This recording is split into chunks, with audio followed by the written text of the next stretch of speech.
God, Goddess. Only divine love and light is allowed in this space for the highest good of all. I'm going to,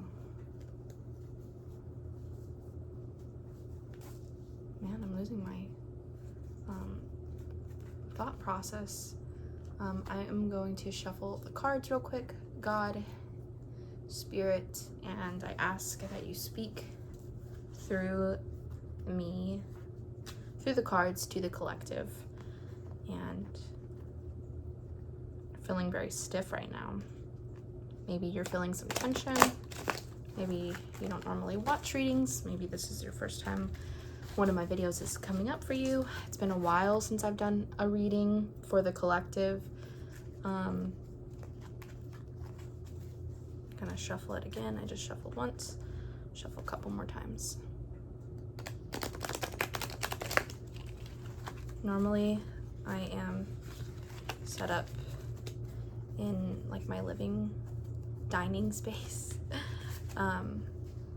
But today I decided to do it in here because, again, haven't done it in a while. Happy 4th of July if you celebrate.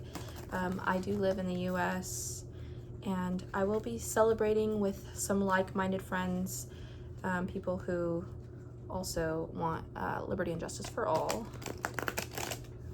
We are about equal rights, LGBTQ plus rights, women being able to be in charge of their body, make decisions for themselves. Okay, so first card. Pulling the Fool upright. New beginnings, right?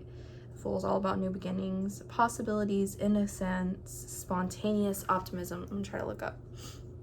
Maybe you're feeling like you want to be closed off. Maybe that's why. I know I've always been really bad about slouching, but maybe that's, you know, something. Maybe you're feeling tension in your back, your shoulders, your neck, that kind of area. That could be a sign for you. So yes, the Fool's the first card we're pulling upright, and then the next card is the Two of Pentacles upright, multiple priorities, time management, adaptability, balancing decisions. Okay. Duality, togetherness, a setting of the energy, union, love, balance, settling of the energy. Yeah, so you are at the beginning of a new cycle, and you might have a lot on your plate right now. You might be trying to figure out how you're gonna carry all these different, you know, maybe it's like untitled. Maybe you just got like a new job, a new position, maybe you got promoted, something like that, trying to figure out how you're gonna handle these new responsibilities, plus, you know, what you already had on your plate. Or it could also be that you are trying to do new creative endeavors, and again, trying to figure out how to balance everything. The next card I pulled is Justice upright, justice, fairness, truth, clarity, yeah. So, and it's the number 11, which can reduce to a 2, about balancing polarities in a given situation. Okay, so again, I'm gonna go back. New beginnings. You got multiple things you're trying to balance and hold, and also trying to, again, like, not have too negative of a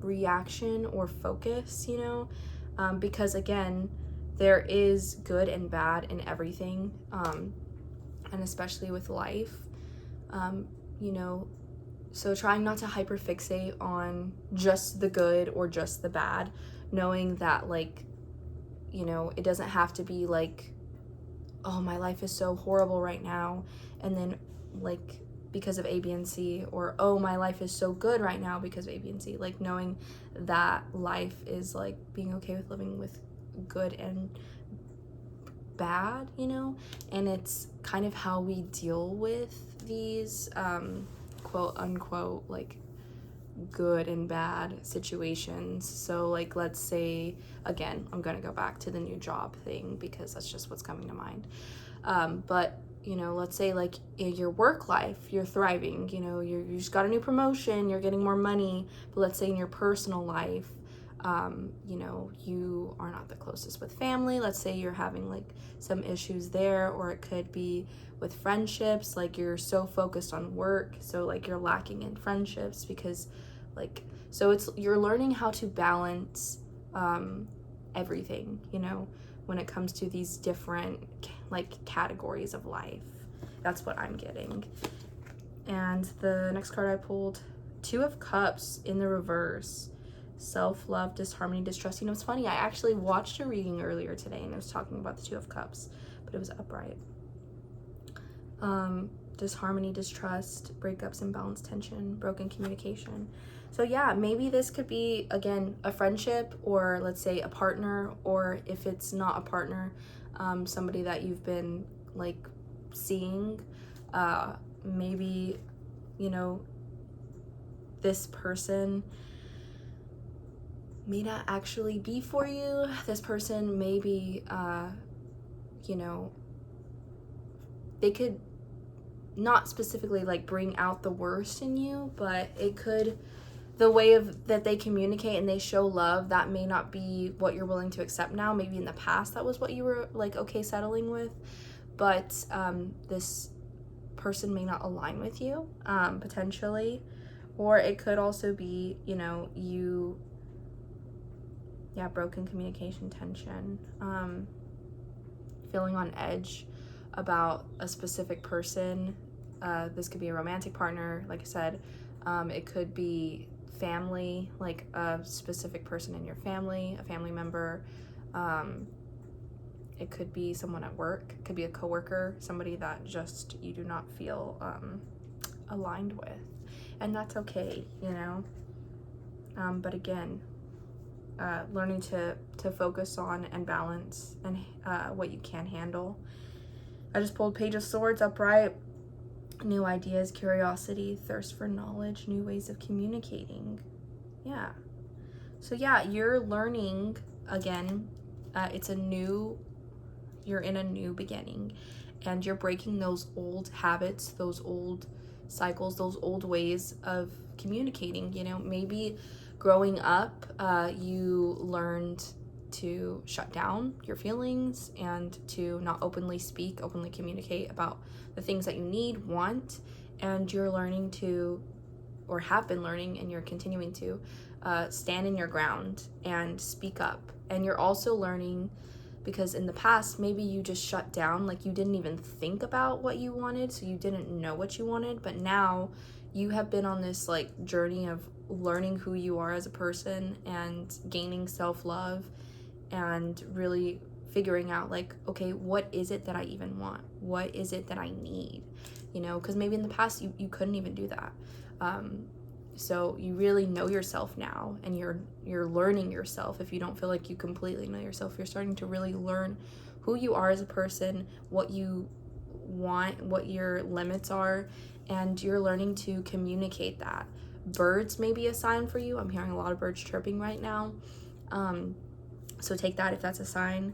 But yeah, you are coming up with new ways of communicating. And then I'm going to pull one more card because I hear my alarm going off. This is going to be a short reading. And 10 of Pentacles reversed. Dark side of wealth, financial failure or loss, fleeting success, lack of stability, lack of resources, ultimate completion, final manifestation, result of true will, recognition, continuation, realization, endings. Okay. So perhaps, again, in the past, you were really bad with money, you know, and into this new cycle this new beginning that you're going into, you are aware of those bad spending habits. You are aware of your, let's say like bad relationship with money.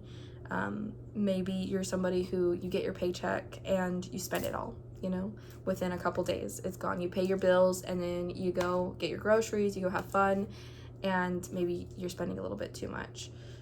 You're spending too quickly. So maybe it's looking at a budget, like figuring out, okay, what do I have to pay? And then budgeting, you know, so you're not just spending money frivolously on, let's say, like going out to eat, because I know that's something I struggle with. But again, This is something that you are in the process of healing. This is not something that is going to continue because you are aware, and this is something that you want to change and you want to grow. And I'm sorry, I am going to pick one more card. I hear that thing going off, but it's 10:15 when I just looked, and that card was a 10, so I'm feeling like I should pull one more, so I did. And it's Six of Cups, upright. Familiarity, happy memories, reminiscing, childhood memories, innocence, joy, nostalgia. And okay, so in the closing of cycles, if we're saying goodbye to people that may no longer serve us, people that may no longer, relationships that may no longer serve us, people that may no longer align with us and that were, causing harm, whether that be physically, emotionally, mentally, whatever it is, saying goodbye to relationships and that we've had for years. If this is something that resonates with you, if you're somebody who has had to recently close out a relationship, whether that be with a long-term partner, or a long friend that you've had, like let's say you've had a friend since you were a child, you've just realized that you have nothing in common anymore, or like no common ground, or there's just, like you grew apart, and that's okay.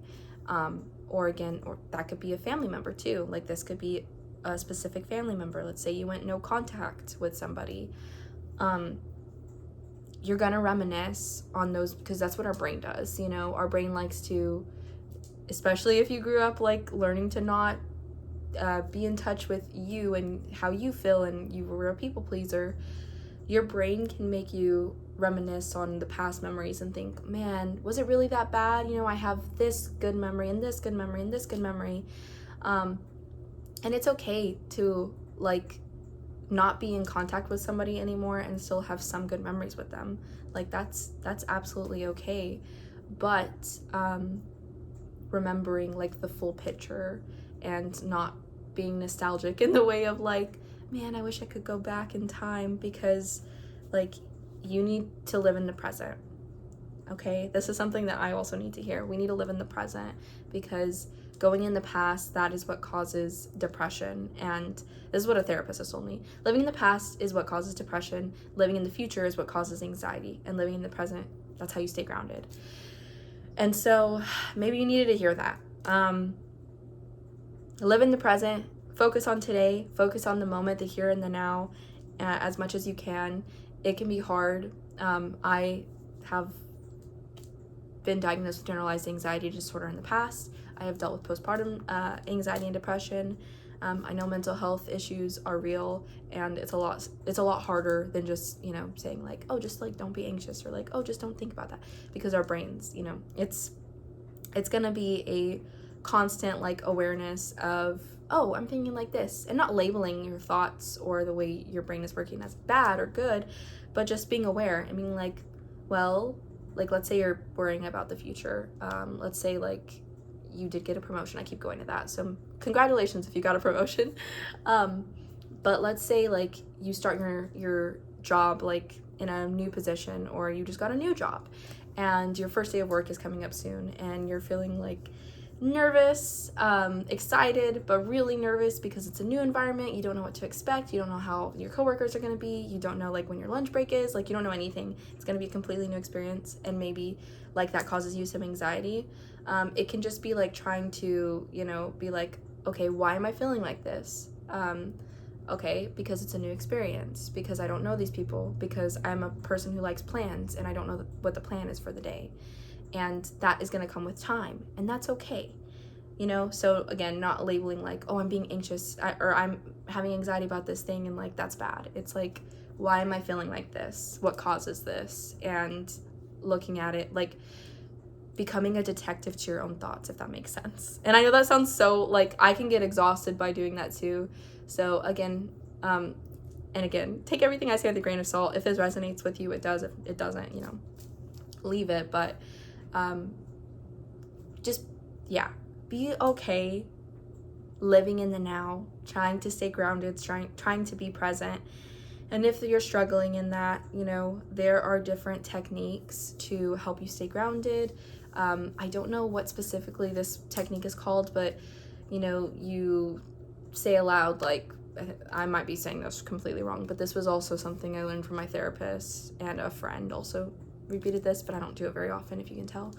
But, you know, 3 things that you can see, say that aloud. 4 things that you can touch, you know. 5 things, or it's like 5, 4, 3, 2, 1, you know, doing that. But it's like what you can see, what you can taste, what you smell, what you feel, and there's one other one, but yeah. Using your senses, what you hear, some things that you hear.